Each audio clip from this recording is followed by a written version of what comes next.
Hey everyone, the Indian rupee has been on a downward trend for weeks. And on October 23rd, it hit a staggering new low closing at 84.083 against the US dollar. But what does this mean for you? Is it good or is it bad? Understanding its implications is very crucial. Stick around as we break down how this drop impacts your everyday life. Right now, $1 US is roughly 84 rupees. Keep in mind though that this value changes by a few paise every single day. However, note that over the past 5 years, the value of the rupee has weakened from around 70 rupees to around 84 rupees. This means as the value of rupee trends downwards over time, the US dollar has turned relatively much more expensive. There are a bunch of reasons why this happens, and in this video, we are diving into some of the key factors. Let's get straight into it.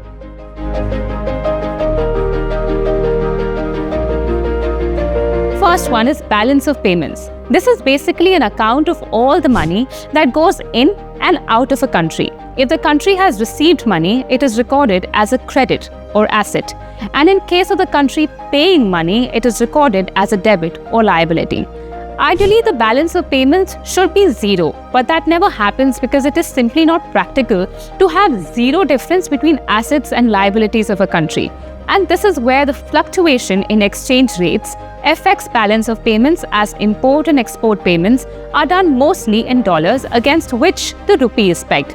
Second is devaluation. Now, to keep balance of payments healthy, a country sometimes chooses to devalue its currency to make imports costlier and exports cheaper. This encourages more exporters to sell their products in the global market. India devalued its currency thrice. Let's look at these instances.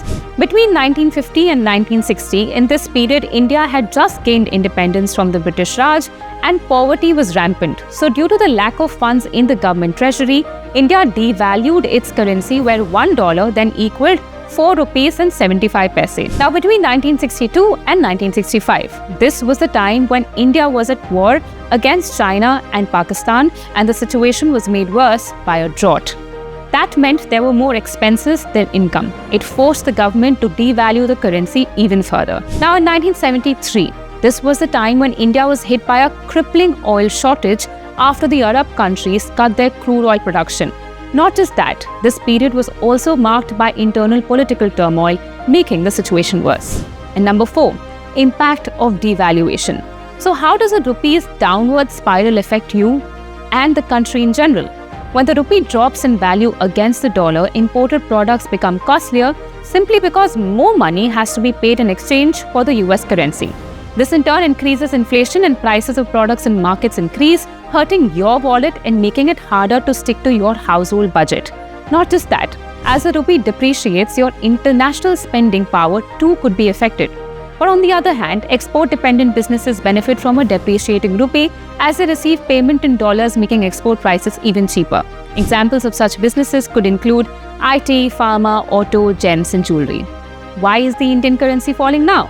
Experts have listed multiple factors for the fall of the Indian currency, including foreign portfolio investors pulling out of the Indian stock market, strengthening of the US dollar with the rise of US Treasury yields, and the overall inflation rate of the country.